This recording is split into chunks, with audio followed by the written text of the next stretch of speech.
My name is Jim Lingle. I was conceived in Detroit. I was born in Altus because there was no doctor in Coal Hill. The doctor was smoking a cigar. He made my dad be in the room to see what misery he had caused. Then we went to my grandparents' farm where there was no running water, no electricity. We cooked on a wood stove and heated with coal. Then we moved to Alma, then to Ozark, and then to Rogers when I was 8 years old. So, tell me about your parents. Who were your parents and what did they do? My parents were Greer and Claudia Lingle. Dad was superintendent of schools here. My mom taught second grade. They grew up in Coal Hill, and they eloped when they were 17 and were never legally married. But they stayed together for 60 some odd years. So tell me, what do you remember as a young boy coming to Rogers? Where did you live and what was it like? It was kind of scary for me. All my friends were in Ozark and I didn't want to move, and I claimed I hated it for the first couple of years. But Rogers was a lot bigger. Believe it or not, it had 5,000 people. And it was a rough move, but I wouldn't trade it for anything now. I wouldn't want to grow up anywhere else. Who were some of the kids that you met whenever you were first came here? Who were some of your first friends? Scott Phones, David Swearingen, John Sampier, Carol Shell, David Mackey. I could go on and on. We were from the third grade all the way through high school. Well, a couple of them we've interviewed. Can you tell us maybe about later to become mayor, Sampier? Oh, John Sampier was a politician from the sixth grade on. He was always running for student council and class president, and he won most of the time. And John was a good fishing buddy and hunting buddy back when I used to hunt. We were out hunting once and he missed a shot, and I laughed at him and told him I didn't think he could hit my hat if I threw it in the air, and he said, "Go ahead and try it." And I threw it in the air. He let it fall to the ground and just blew it to bits. So that's John Sampier. Good story.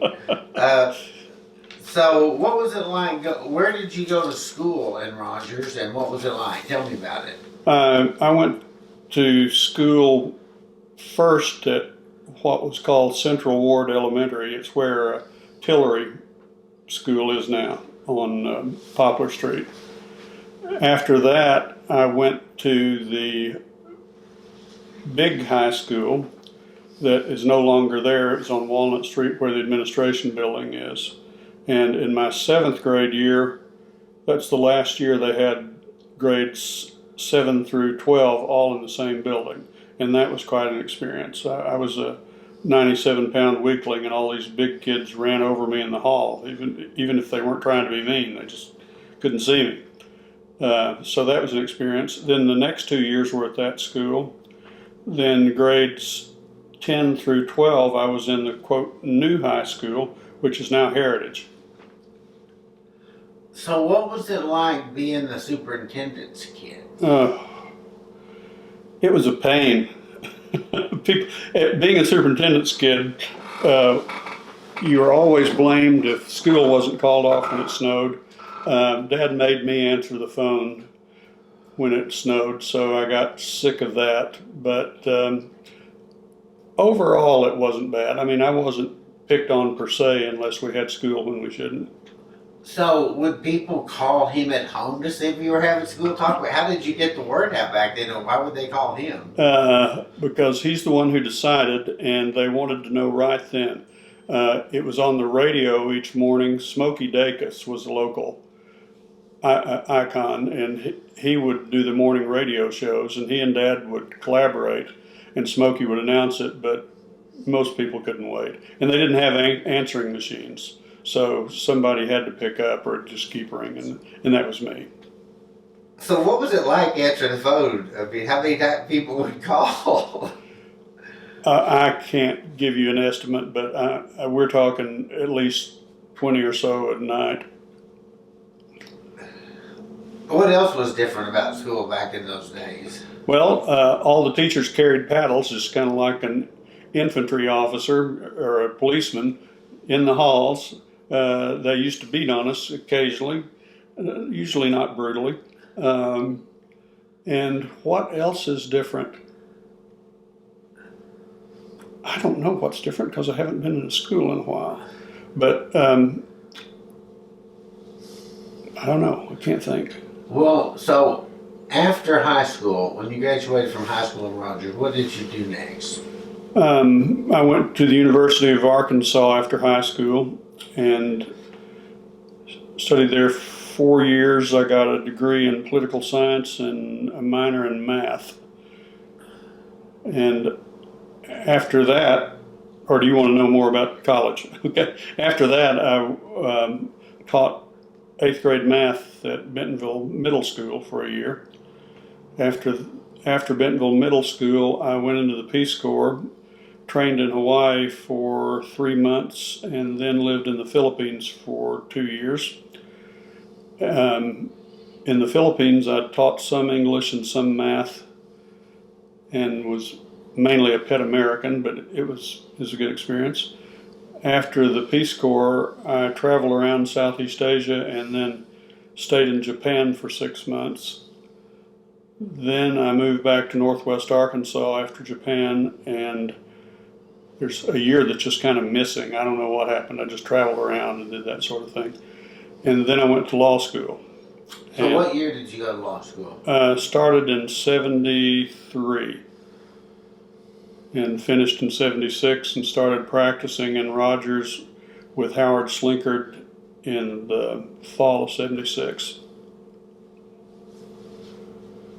So tell me what it was like back then. Who were the judges? What was the case?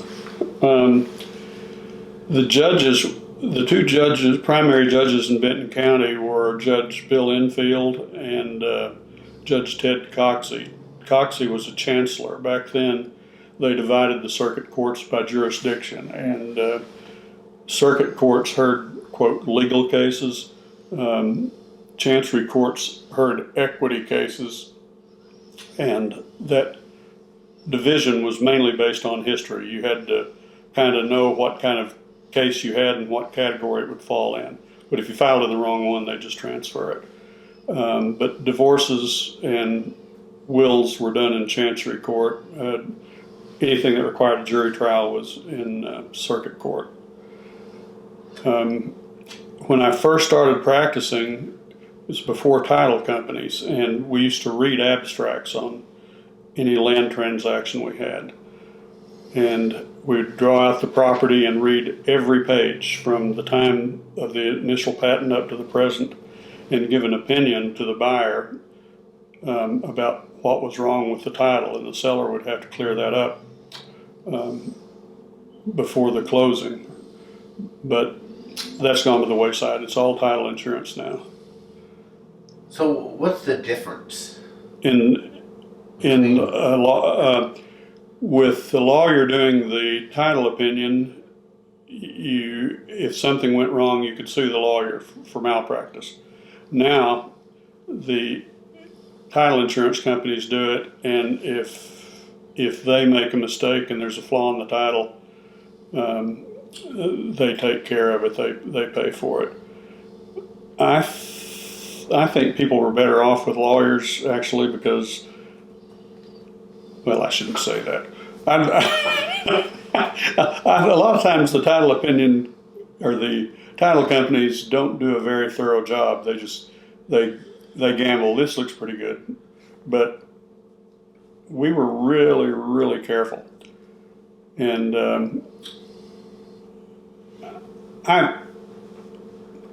I mean, the system's working well now, but I just thought the other system was better. But of course, I think everything that I did was better. But if I had a few title opinions and a couple of divorces, that would make my month when I first started practicing. And I charged $35 per hour. And I thought that was outrageous, and it probably was. So who were some of the other lawyers that were practicing here in Rogers? Jeff Duty, who's an icon, was one of my mentors. Claude Williams, Don Kendall, Steve Geigel, Hardy Croxton, Gene Kelly, J. Wesley Sampier, Bill Honey. And I think that's about all there were in Rogers. Ralph Williams, Steve Sawyer, I'm losing my mind. There were a lot of Asa Hutchinson was practicing in Bentonville when I started. Gene Caulfield, Lloyd Burrow, and Paul Davidson started about the same time I did. And David Klinger started a year or so before I did. He was Howard Slinker's partner before I was. So let's talk about first prosecutor and later Judge Klinger. What can you tell me about him? What was he like first as a lawyer and then as a prosecutor? He was, I've never seen a better prosecutor. He was really good. He was thorough. He was prepared. He took no prisoners. I got into it with him once over some case. I don't remember what it was, but we got mad at each other. At least I was mad at him. And Zolly was his deputy then, and of course I was mad at her too.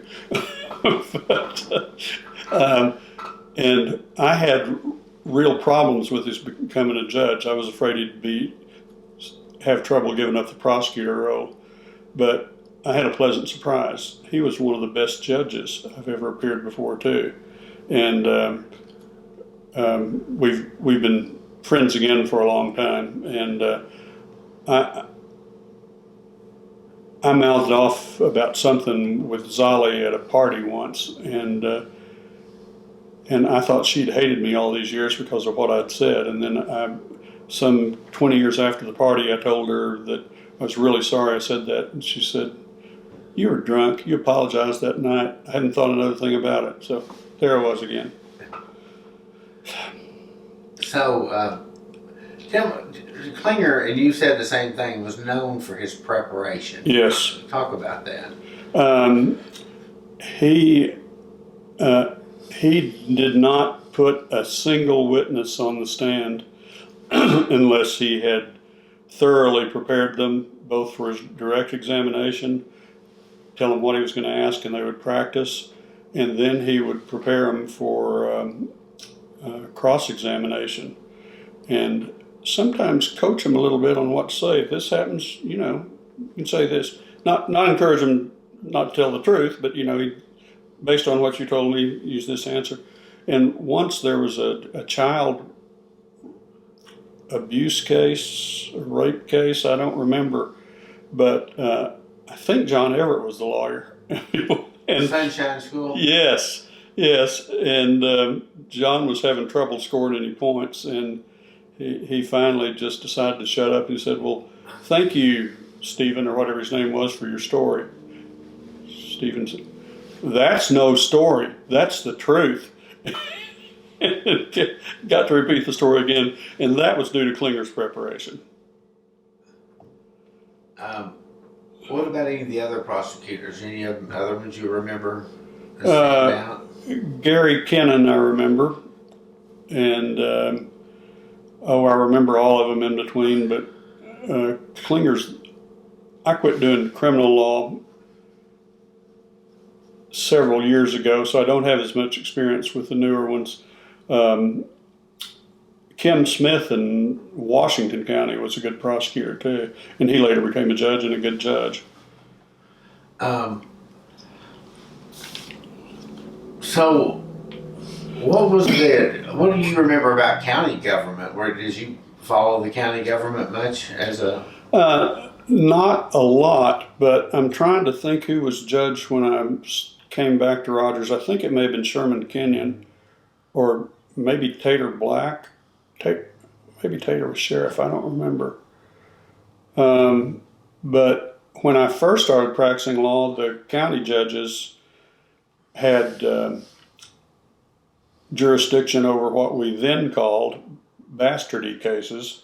They were paternity cases, and they had no legal training. As you know, a county judge is a county administrator, but they were given jurisdiction over those cases, and they said this was before DNA or blood tests, and they would decide by the shape of the child's ears a lot of times. If the ears looked like the dad's, that's the way it was.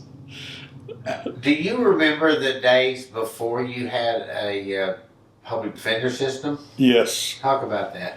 The judges would appoint lawyers to represent indigent defendants, and the young lawyers got more than their share of them. He gave the older ones a break, but I got appointed to a lot of cases, and usually didn't get paid anything. If so, it wasn't very much. W.H. Taylor and I tried a capital murder case, and it was a lot of work. And I don't know how long the trial lasted, but at least a week, and then we had the appeal. I think we got paid $2,000 to split. I think that's right. And we lost the case, which we should have, but we got it reversed on appeal. And the day the case came out, I was walking across the square in Bentonville, and Judge Enfield drove by and rolled down his window, and he said, "Jim," I thought, "Oh no." he's gonna yell at me. He's gonna say awful things. He said, "Nice job," and then drove off. So Judge Enfield could be hard on you, but he supported his lawyers. If you did something right, he let you know that too, and he was a fine guy. What about some of the lawyers? Did you ever go to court and watch other cases or watch cases? Yes. Who are some of the lawyers, defense attorneys that stand out that you remember? Bill Putman in Fayetteville was an excellent defense attorney, and I would follow him around and watch his cases. And I remember once he told me to come over and look at something before a trial, and he was holding something. I noticed his hand was shaking a little bit, and I said, "Bill, are you okay?" He said, "Yeah, just a little bit nervous." And I said, "Do you mean you still get nervous?" And he said, "If you ever quit getting nervous, it's time to hang it up." And I think he was right. I also got the chance to see Morris Dees of the Southern Poverty Law Center try part of a case. A couple of black inmates had killed some deputies in the Benton County jail, and Morris came up, and he was really high tech. He had an artist there sketching the jurors and their reactions. You know, he couldn't have a camera, but she would do quick sketches, and they would review those before they picked a juror. And he was very impressive. They ended up settling the case, I think, before opening statements, and I think he saved their lives. Any other cases you remember that stand out over the years, or any of the?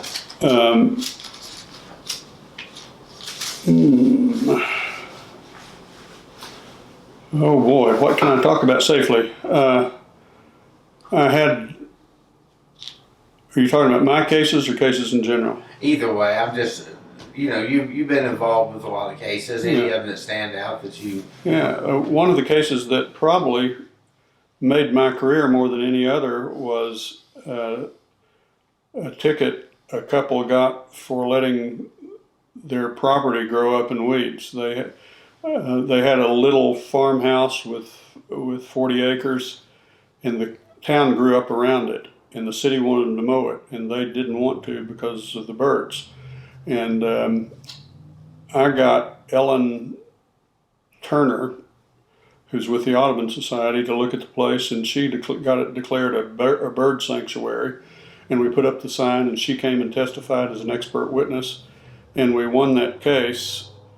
And after that, I got a call from some people wanting to fight a landfill over in Carroll County. And I said, I don't know anything about landfills. They said, the Audubon Society recommended you. We want you. Okay, so I tried that case, lost it. Got another landfill case, won it. And so that led to those two cases. Then I got a call from a man over in Green Forest that said that Tyson and the city had polluted their wells. And they said that the Audubon Society's recommended you. And I said, no, I know about birds. I know about the landfills. I don't know anything about the Clean Water Act. They talked me into taking the case. We tried that case for 6 weeks in Fort Smith, and that's the longest trial I've ever had, and we finally won. And there are stories I could tell you all day, but I'm not going to do that. Then there was the Frankie Parker murder case that I tried with WH. I have never felt so much hate in a room. I mean, the people that he killed were well loved, and it was just a senseless thing. But the case I got the most threats over was when I took Bibles away from small children. A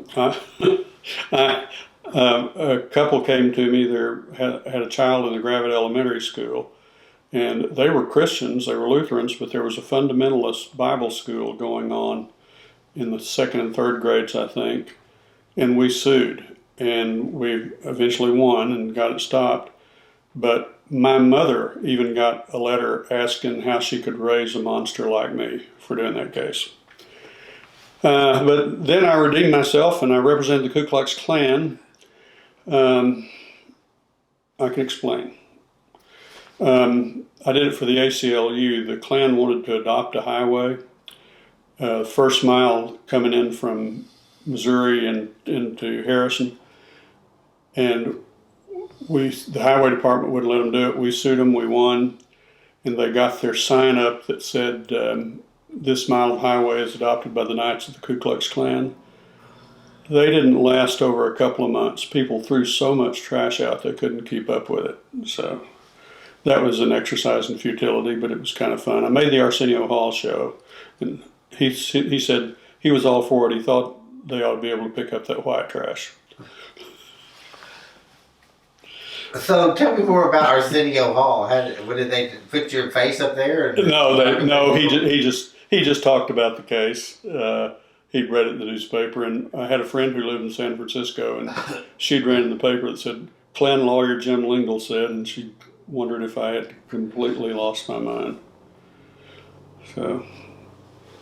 But I guess that's part of it, representing people sometimes that you may not necessarily. Yes. So talk about that as the lawyer. What do you have to do? Well, you have to believe in the principle that everyone is entitled to a defense, guilty or not, and they're entitled to a lawyer even if you don't agree with what they've done or what they stand for.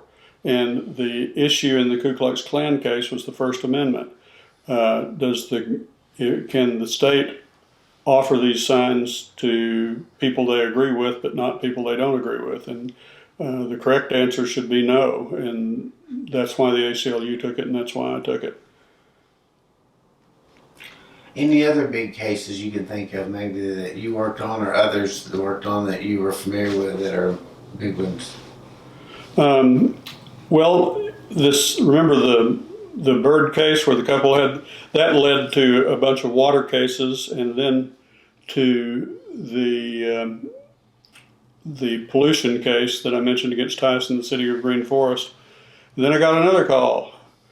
We hear you sued Tyson. Yes, I did. Well, we're poultry growers, and we need for you to sue them. And I said, I know about landfills. I know about the Clean Water Act. I don't know anything about chickens or chicken contracts. But they talked me into it, and I ended up with my partner, Clay Fulcher, and Peter Cumpy from Little Rock, ended up taking a lot of poultry cases against a lot of different companies. We had them all over the southeastern United States, representing growers who had been cheated on the weight of their birds or engaged in other unfair practices. So at one time I was one of the premier chicken lawyers in the United States. So what was the resolution of the Tyson chicken case?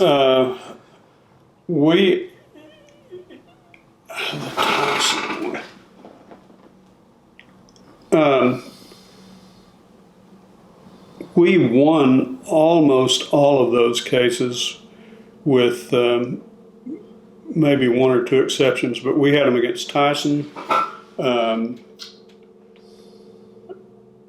George's, you name a poultry company, chicken or turkey, Swift Eckrich, and some in Georgia and South Carolina, North and South Carolina too, and some in Texas. But in most cases, we got a good result for the growers. They weren't forced to go out of business as they were getting ready to do, and we got some good verdicts.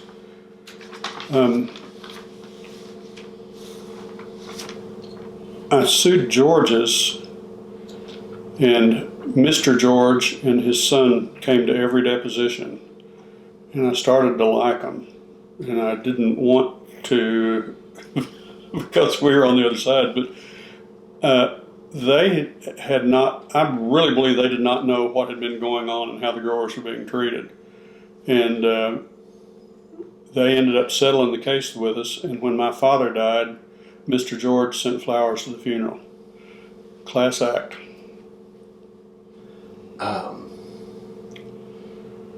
That's interesting.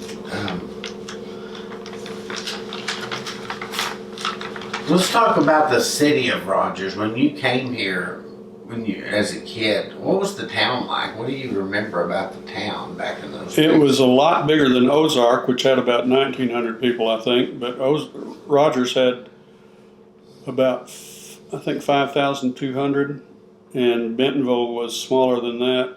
Springdale was about the same size. Fayetteville maybe 20,000. I don't know, including students. But it was just a small town. When I graduated from high school in '65, it only had a little over 7,000. So it was just a small Arkansas town. There were no black people at all. I think there was a family in Bentonville, but people claimed it was a sundown town.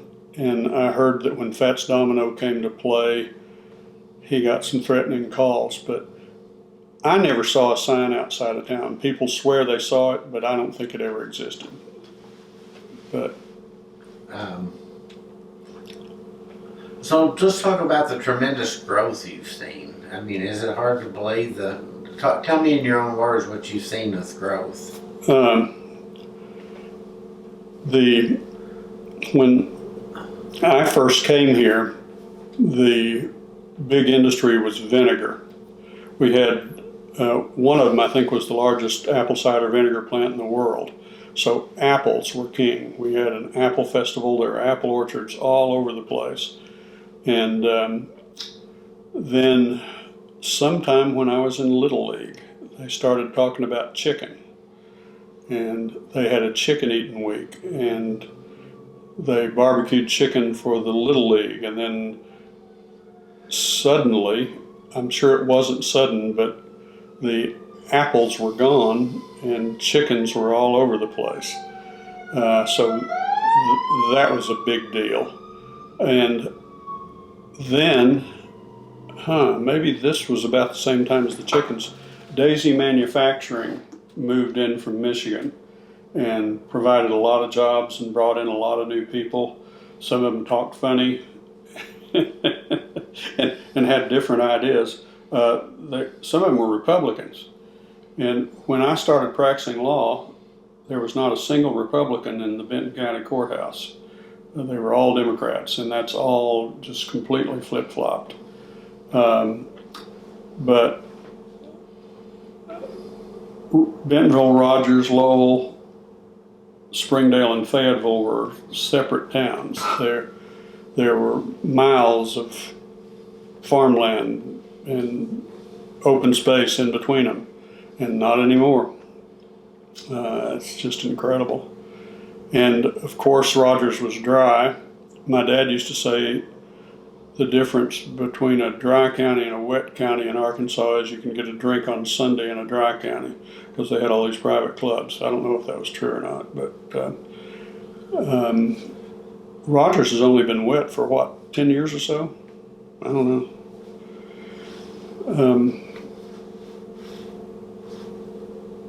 Interesting. Anything else about the town you can think of?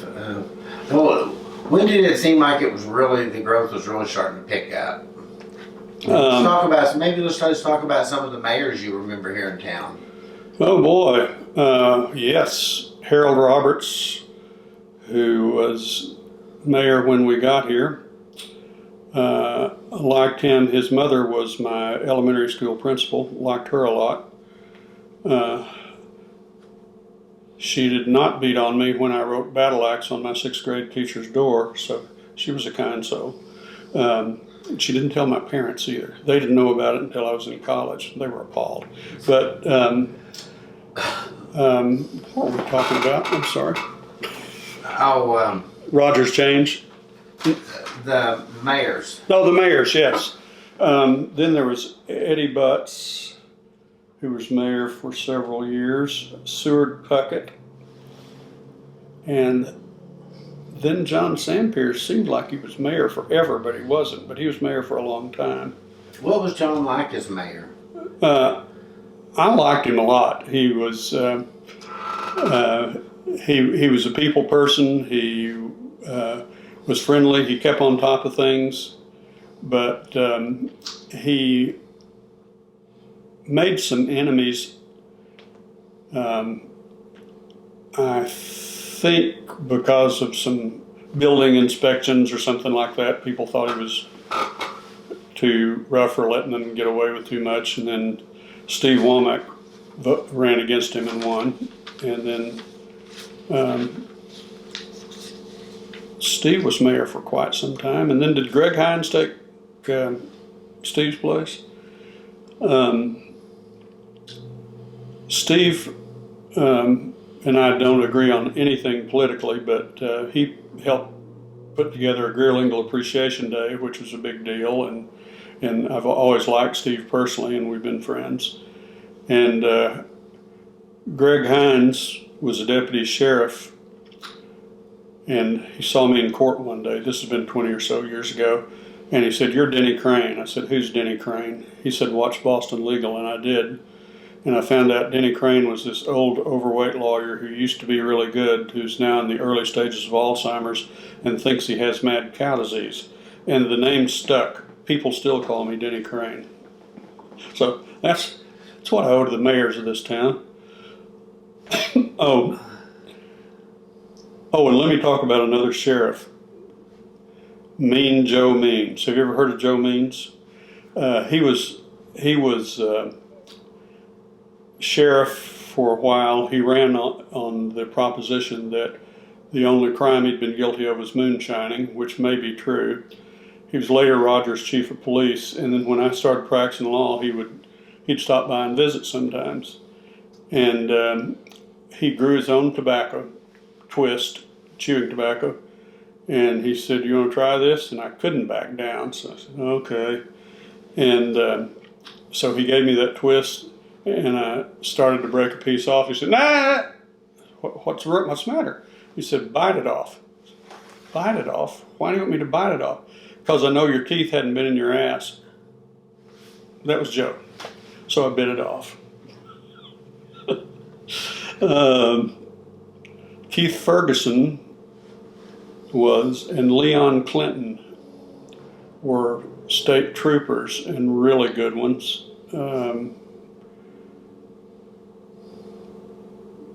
Well, before I start on Rogers Police, forgot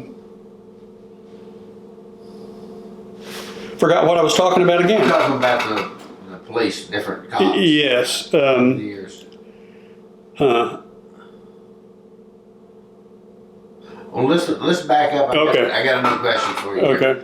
Okay, you talked earlier about when you first started, there was no Republicans, and now there's no Democrats in the courthouse. Yes. So, what do you remember about the switch of how first you had Benton County was the first county in the state that started, going for Republicans, right? And that kind of gave them an advantage in the primaries. Yes. And then you had the impact of Bella Vista, the older population. Yes, I'd forgotten about Bella Vista. Let's talk about how Benton County kind of led the state in the move from blue to red. What you remember of it? Okay. They were the Republican Party were actually reformers at first. They, some good friends of mine, Beck Scott, Bob Scott, Jim Caldwell, who was a Church of Christ minister and was in the state Senate. They took on the quote old guard and won, and so that got a foothold. Then, as you mentioned, people started moving in. A lot of retirees from quote up north in Bella Vista, and Daisy brought some people from Michigan. Oh, and the elephant in the room, Walmart. Walmart brought people from all over, and that's where a lot of the population growth came from too. It was just a lot more eclectic place. But the other true thing is, some of the Democrats, when they saw the writing on the wall, just switched. They became Republicans. The Klingers did that. Tom Keith, who's a dear friend of mine and a judge here for years, did that. But Tom, when he retired, admitted, he said, yeah, I ran as a Republican to get elected, but I've always been a Democrat. But that was Tom. Who were some of the ones that didn't ever switch? No one who continued to get elected. Let's see.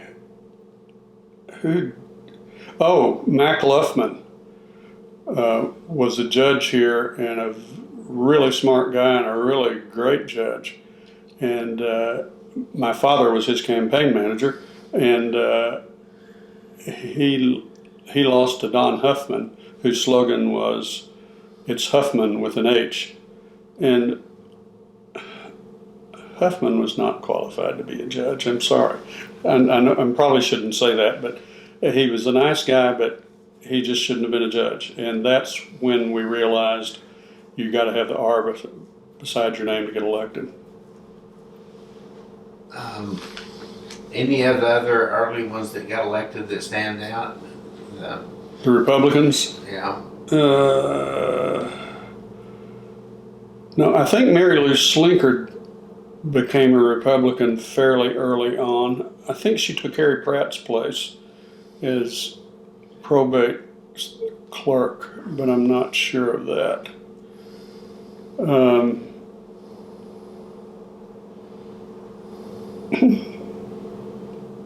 Well, I don't know. When we interviewed David Matthews, he said that back in the day, the Democrat and Republican House members would drive to Little Rock together. I'm sure that's true. Yeah.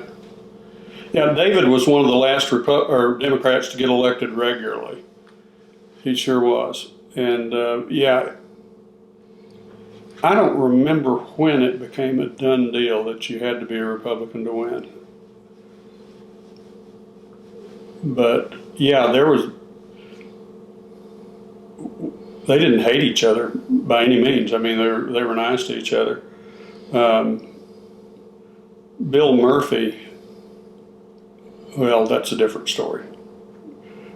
Bill Murphy used to room with Clayton Little. they were both Democrats, but anyway, they were just complete opposites, and I asked Bill why I moved to Clayton. He said, because they give us all, the liquor lobby gives us all liquor, and Clayton doesn't drink. So there was that. Murphy was the character. Have you heard Murphy discussed, Bill Murphy? Oh, I know. Yeah, he's from Fayetteville. Yeah. They thought he was killed in action. Judge Enfield was his commanding officer, but Bill was a 17-year-old Marine. They found his dog tags, didn't find him, and Judge Enfield went to his parents to tell him that he'd been killed in action, and it was just really awful. And then they found him later. He was still alive, and he became a lawyer and a good one. And Judge Enfield was a very fair judge unless Murphy was on the other side. And then you might as well settle it. He just couldn't rule against Murphy. It wasn't going to happen. I'm exaggerating some, but there was a close bond there. And Murphy was showing me around Madison County when I was running for office once, and this guy asked Murphy what I did when I was working. He said, well, he's a lawyer, and the guy said, I think we have enough lawyers up there. And Murphy didn't miss a beat. He said, well, I've seen him in court, and he's not that much of a lawyer. So talk about your ventures in the political life. What did you run for, and how'd that go? I looked really good losing the second time. Didn't look good losing the first time. The first time, I heard Hammersmith was going to retire, and I got in the Democratic primary too late, and I had a good experience. I got to travel all around and meet a lot of people, and it was fun, but David Stewart beat me in the primary, and then, of course, Hammersmith beat him.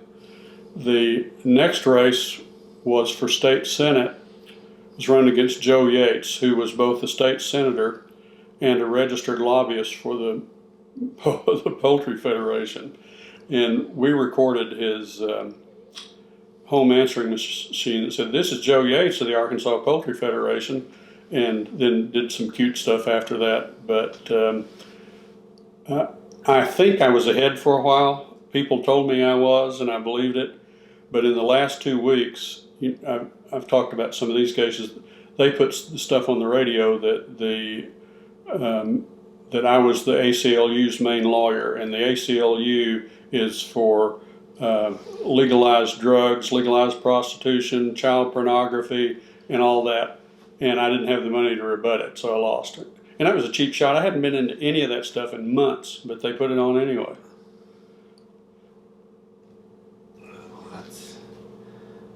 So, sounds like you had interesting experience in politics. What are some of the other stories I haven't thought to ask you about, maybe that you remember from back in the day?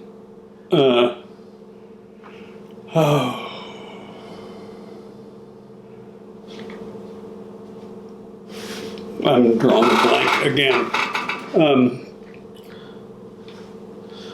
We're about wrapped up here. I just want to give you a chance if there's anything you thought of that I didn't think to ask about.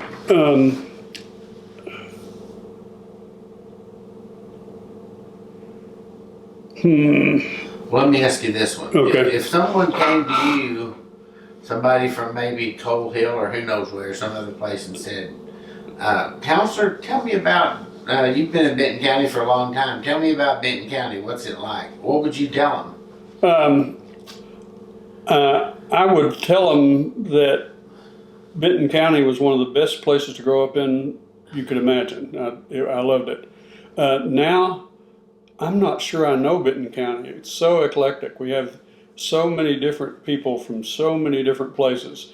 And I miss the old Benton County, but the experience is a whole lot richer with all these new people here, I think. I mean, you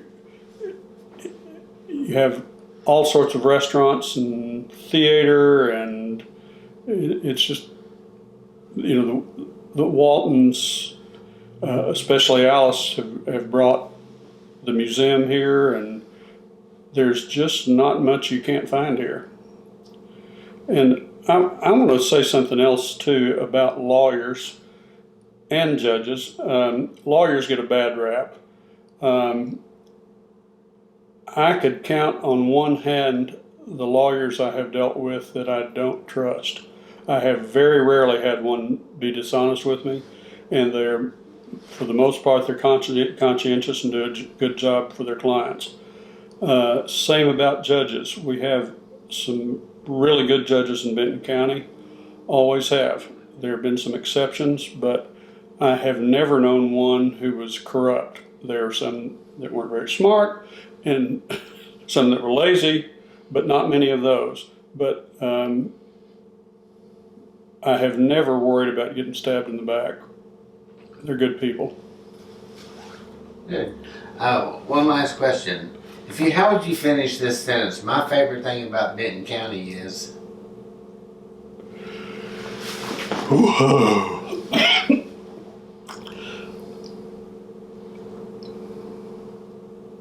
My favorite thing about Benton County is the people and how it has. I said I didn't know Benton County anymore, but that's not true. It's I love it that it's maintained some of its character and what it used to be, while adding all these cultural gifts that we've received and the diversity and the things that the population has added.